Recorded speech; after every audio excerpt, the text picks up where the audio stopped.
Greetings, friends of the African Law Matters blog, and welcome to a much anticipated book interview with the authors of Beyond Prison Walls: Unlocking SA for South Africa. I'm Ropafadzo, Maphosa, a co-founding editor of the blog, and I'm honored to be leading this discussion today. Now, South Africa currently has the largest prison population on the African continent, with around 440 prisons spread across the country. And these facilities are severely overcrowded due to a number of issues, including court backlogs, administrative delays, mandatory minimum sentencing, and prolonged periods of pretrial detention. And the book, Beyond the Prison Walls, provides an in-depth discussion into these systemic issues and particularly examines the persistent tension between South Africa's constitutional commitment to human rights and the entrenched punitive criminal justice practices within this country. And this book is co-authored by Justice Cameron, Rebecca Gore, and Sohela Surajpal. You may remember Justice Cameron, of course, from our previous series on 30 years of the South African Constitutional Court. But today's focus will be slightly different. We are going to be focusing not on the courtroom, but on the prison cell. And we're going to be talking about what happens behind the walls and what it will take to build a safer and more just South Africa. Now, Justice Cameron, Rebecca, and Sohela, what you all have in common is your time spent at the Judicial Inspectorate for Correctional Services, which is an independent body which exercises oversight for South African prisons. And I just want to welcome you to today's session and also congratulations on the publication of this truly informative book. So can you just maybe let's start with your work at the JIX, you call it, right? Can you tell us how your work at this inspectorate shaped and inspired this important book project? I think Rebecca and Sohela will very proficiently be able to meet your question, Ropa. Sure. I'm happy to kick us off. So, Ropa, precisely, we all worked at the Judicial Inspectorate of Correctional Services. Judge Cameron is still the current inspecting judge, and Sohela is still his law clerk and legal researcher, and I had that role before Sohela. And so the three of us have had these shared experiences of inspecting prisons across the country, in rural, urban, big prisons, small prisons, overcrowded, etc. We've seen many prisons. And so during these inspections and during drafting reports and all the work we were doing, we felt that what was so important to prison oversight is accountability and transparency. And that's exactly what this book is trying to do as well. It's trying to share with the public what we have seen, what we have witnessed. And it's also, and we have a very important chapter on reform and how we need to change the status quo and hold our institutions accountable.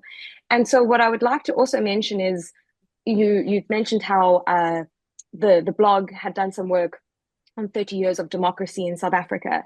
And I think this book is coming at a really important time where we have had 30 years of democracy, and it's taking a step back, reflecting on where we are with prisons and calling for a public reckoning on how we can do better. Absolutely. I'm glad you touched on, sorry if I interrupted there. I'm glad you touched on how you are reflecting on 30 years of democracy, because my next question, which is also a question posed in the book itself, was going to be, why a book on prisons now? Why have you decided to write on the subject at this particular moment? So I'm glad we're reflecting on that. And also, speaking of this transition into democracy, the first few chapters of the book highlight that there was a strong desire to exercise criminal reform as the country transitioned from apartheid into a democracy. So I guess also, if you could touch on how the post-apartheid fear of crime shaped the direction that reform ultimately took in South Africa.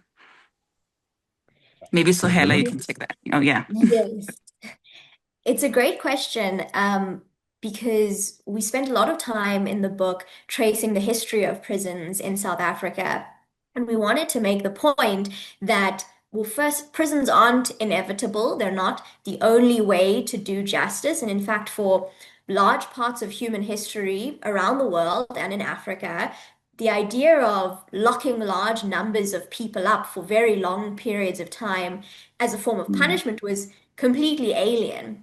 And we also wanted to make the point that for a lot of South Africa's history, during colonialism, during apartheid, prisons have been repressive institutions and have served the state's goals of furthering white supremacy and racial discrimination and economic exploitation of the Black majority.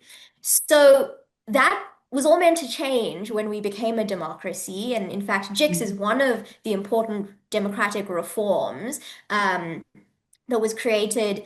We shifted from what was a punitive system of prisons to what was meant to be a rehabilitative, restorative system of correctional centers. And we implemented actually quite a few other reforms, all meant to approach crime holistically as a socioeconomic problem. Unfortunately, just as we were making these impressive reforms, demilitarizing the prison service and police, we started to have fears as a country about a post-apartheid crime wave. We started to worry that crime, especially violent crime, was rising really rapidly. And the democratic government, wanting to be seen as capable, not wanting to be soft on crime or allowing disorder, clamped down really hard. It did things like passing mandatory minimum sentences, passing harsh amendments to our parole and our bail systems, all of which we say have led to overcrowding, have been a misdirected approach to crime, and all of which, the last thing I want to say, seems to have been completely inappropriate, because when we look back at the figures, especially if we look at murder statistics, it doesn't seem like there was a post-apartheid crime wave at all. In fact, until 2011, we were doing very well and our murder rate was consistently decreasing. It's since increased, and I'm sure we'll speak about why that's happened. But Yeah, we've absolutely. Sorry. marginally dropped, Ropa. Sorry. Yeah. No, go It's ahead. interesting. The murder rate in the United States has dropped by almost half. The number of murders, actually. We shouldn't confuse our own statistics. But sorry, I'm just being harassed in my room. It's all I right. want to make a point. Sorry, I'm being distracted at the door by a kind housekeeper. I want to make this point that to add to what Sohela said, which is that the book is timely because one of the first promises to crumble after the Mandela presidency was the promise that every person detained would be detained in conditions of dignity. And it crumbled because there was the constitutional promise, which matched a lot of other soaring, aspirational, visionary promises. Then there was the statute of 1998, the Correctional Services Statute, which embodied the promise: re-education, training, dignity, protections, reintegration. And then the wrong turn that Sohela has spoken about occurred. And it occurred just about at the same time, or a little bit before, the arms deal. The arms deal was this terrible poison that corrupted the governing party, parliament, the institutions of governance across the whole country.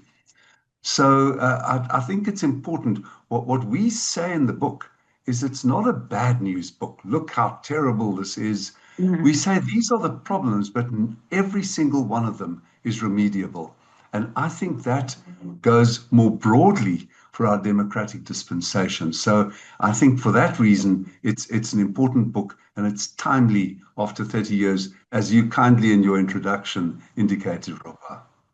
Absolutely. I agree that it's absolutely timely. And, one of the things that stood out to me is how you, as the authors, really emphasize the role that everyone has to play in the reform of the criminal justice system, or the prison system more specifically, because I think for ordinary citizens, we normally think, oh, we don't have anything to do with that, or we can't change that particular system. But that particular focus for me really stood out. And so just slightly moving on now, one of the things that also stood out for me in the book is the class dimension of incarceration in South Africa that you highlight, how most prisoners are overwhelmingly poor. So can you talk to us more about how socioeconomic conditions are contributing to patterns of imprisonment in the country?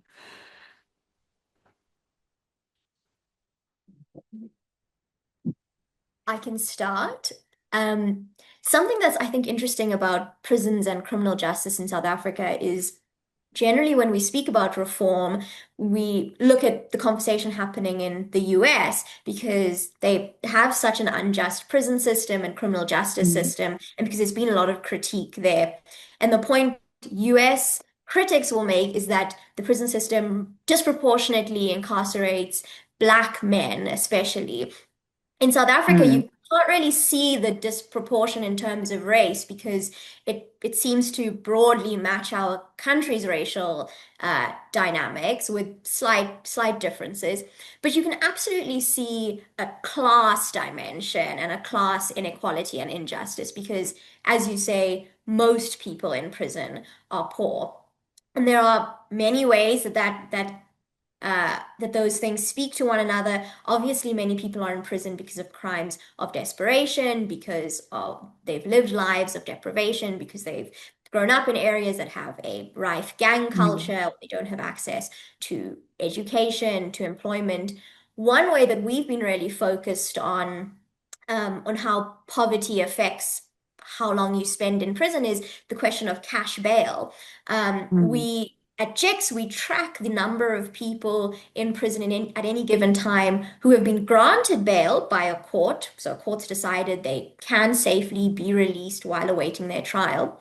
And bail of very low amounts, specifically amounts less than 1,000 rand, but they remain in prison sometimes for months because they can't afford that. It's generally around 2,500 people on any given day in our prison system. And we meet people who have been arrested for low possession of low levels of drugs, probably for personal consumption, things like shoplifting, who are in prison because they can't afford bail as low as 200 or 300 rand. So there absolutely are prisoners of poverty in our system.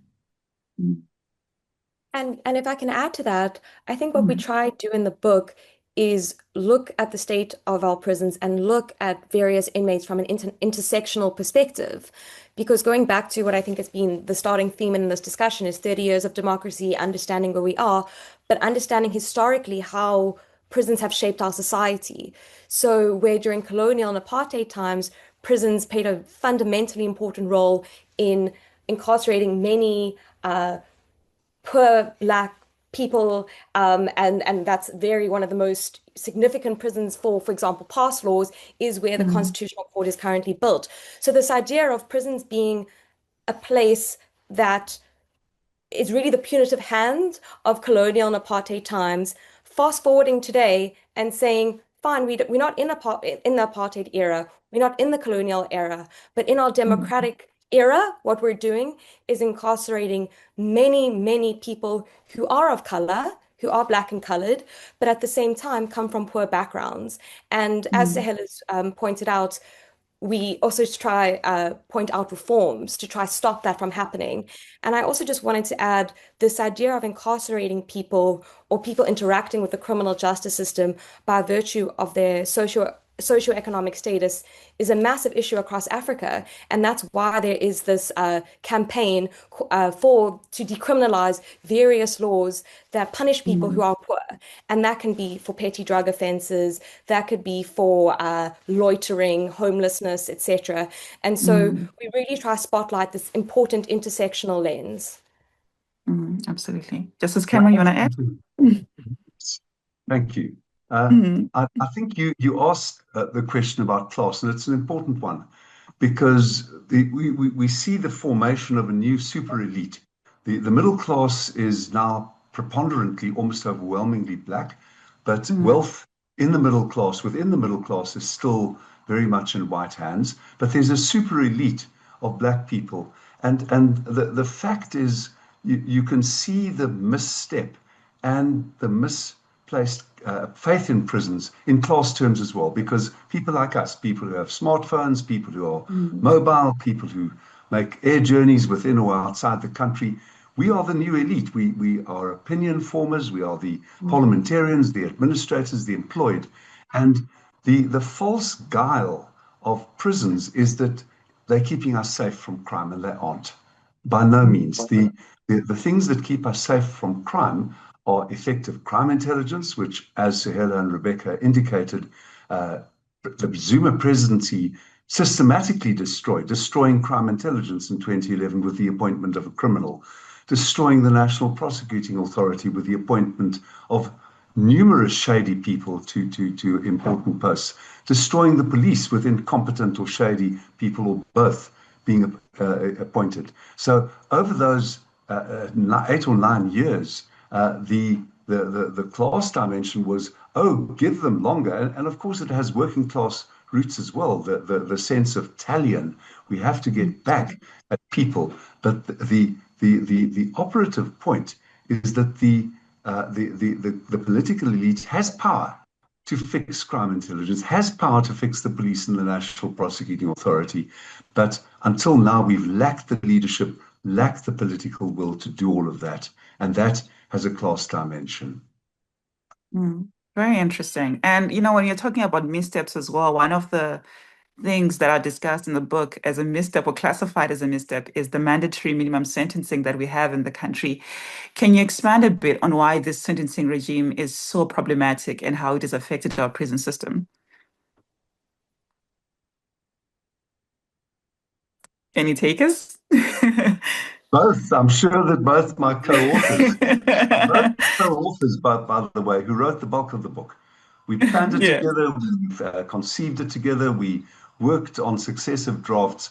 But every time you see a really impressive footnote, you know that it's either Sohela or Rebecca or both. And so much of the prose is theirs as well. So now I'm going to shut up. I'm there's so much to say, but Rebecca, you can start. So this is something we track quite closely in the book. And what you have happen is democracy begins. We have this beautiful 1998 statute, corrections, human dignity.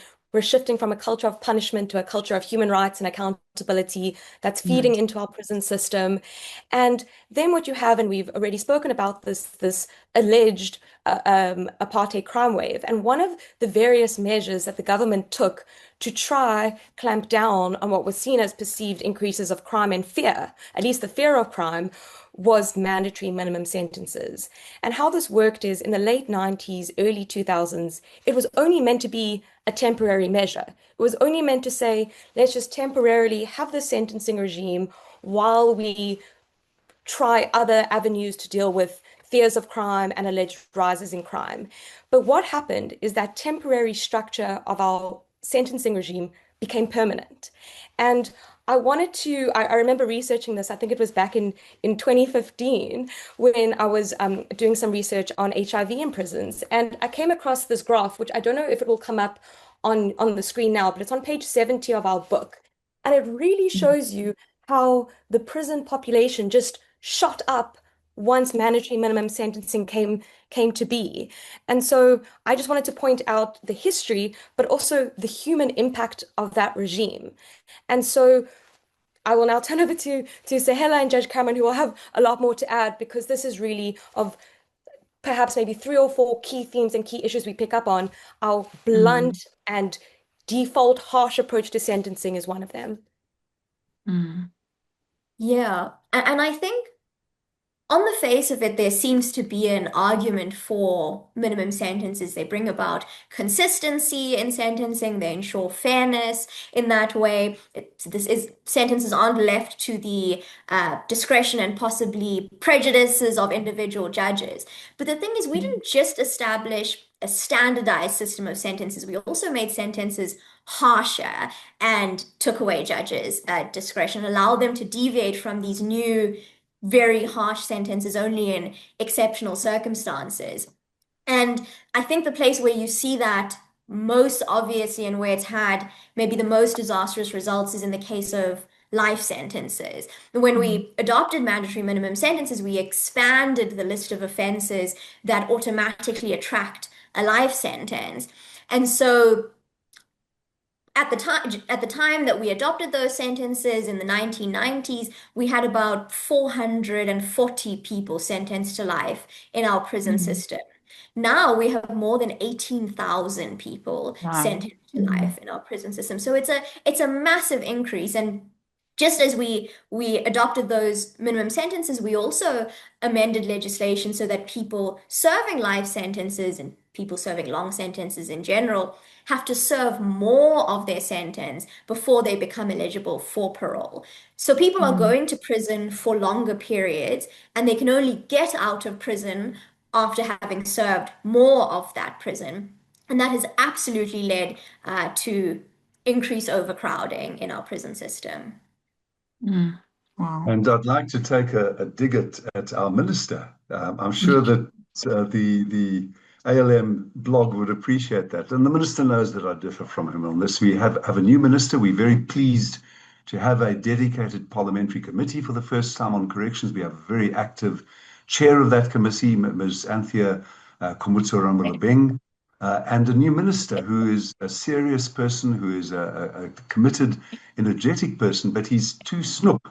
Very nice Afrikaans word, with allowing parole. Now, when parole for life reaches the minister's desk, they have already been through the National Council on Correctional Services, which is the NCCS, and there's a judge and a deputy judge chairing and deputy chairing. There are professionals, there are social workers, there are psychologists. They've approved that this person should get. One of the bad reforms at the end of the Mandela era was to give the minister total power. We have suggested that the minister should be able to exercise a veto, but not be required to approve every line. Sohela, as always, has got the exact figures. Sohela, you gave them to me recently, and I've forgotten them again. Around about 5% of the hundreds of approved lifer paroles on the minister's desk, which he granted. Please, won't you help me out here? As always. You are very, very close. It was 6%, which was a really disastrously low number. And we think the minister's wrong, Ropa, and let me tell you why. The minister is rightly scared that people released on parole will reoffend. Now, that goes back to the 1980s with the racist American presidential campaign against Governor Dukakis of Massachusetts. He released a lifer on parole who went and committed a murder during the campaign for presidency. Now, there are worldwide figures that show you cannot have a perfect parole system. You're going to have glitches. So we think that the fear of a glitch should be very present, should be rigorously brought into the parole consideration. But nevertheless, you can't have a parole system where you don't take some well-reasoned, well-considered, well-balanced, well-evidenced chances.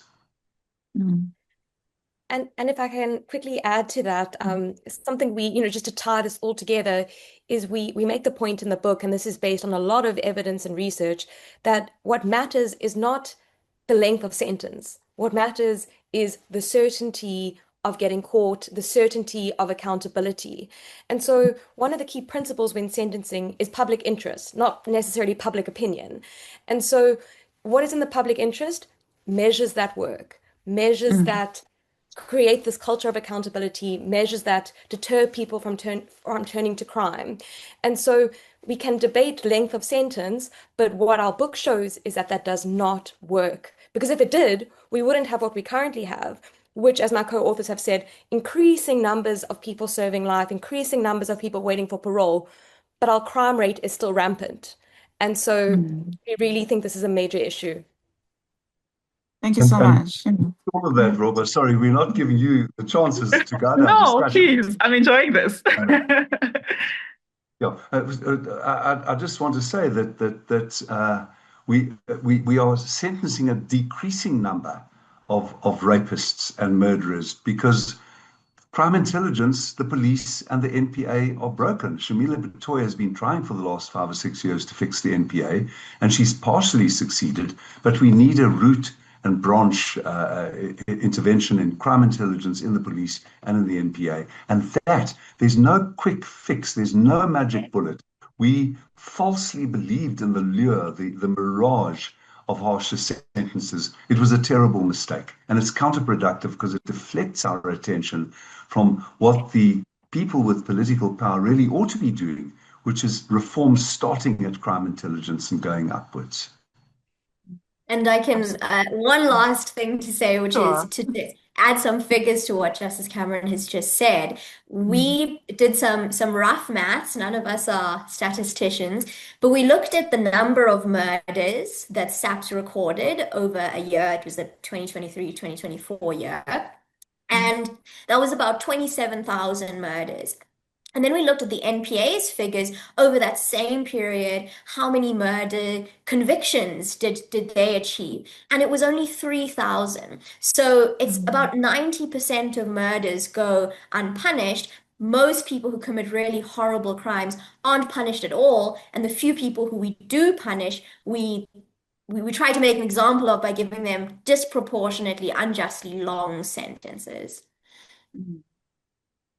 Yeah, I remember seeing some of the stats in the book, and it was just horrifying to read, And what I really liked about everything you've said, and also in the book, is how you really dispelled the notion that harsher sentences are the most effective. And one of the things as well that I found really horrifying as well was when you talked about how, in an attempt to reform the system as well, the South African government has attempted to import certain measures from other jurisdictions, particularly the super maximum security prisons. Can you talk to us a bit more about that? Because for people who have not read the book, for me, reading about the conditions of those prisons was just heartbreaking. So talk to us a bit more about that. We've all visited them, so I'm going to hear eagerly what my co-authors say. Yeah, so I think South Africa imported quite a number of really terrible ideas from the US, and one of those terrible ideas were super maximum security prisons. Some policymakers, lawmakers visited the US on a study tour. They were shown super maximum security prisons and came back inspired. And the government planned to build a super maximum security prison in every province of South Africa. Fortunately, civil society, the Human Rights Commission intervened. And so we ended up with two super maximum security prisons. The first is eBongweni Supermax, which is in Kokstad in KZN.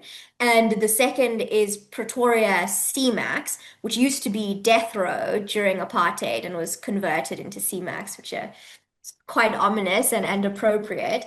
But the way these prisons work is they're designed to be for the most dangerous inmates. Inmates who have tried to escape or present a heightened escape risk, inmates who are gang leaders, who have committed violent acts inside prisons and are a danger to the people around them. In practice, we often see arbitrary transfers. In KZN, for example, anyone sentenced to life or sentenced for murder, we learned at some point, was being sent to eBongweni to complete a behavioral modification program. And that modification program essentially amounts to what we consider to be unlawful, prolonged solitary confinement.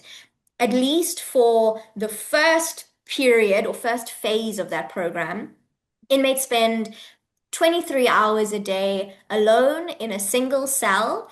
They have no contact with any other inmate. They are fed through a postbox sized slit in their door.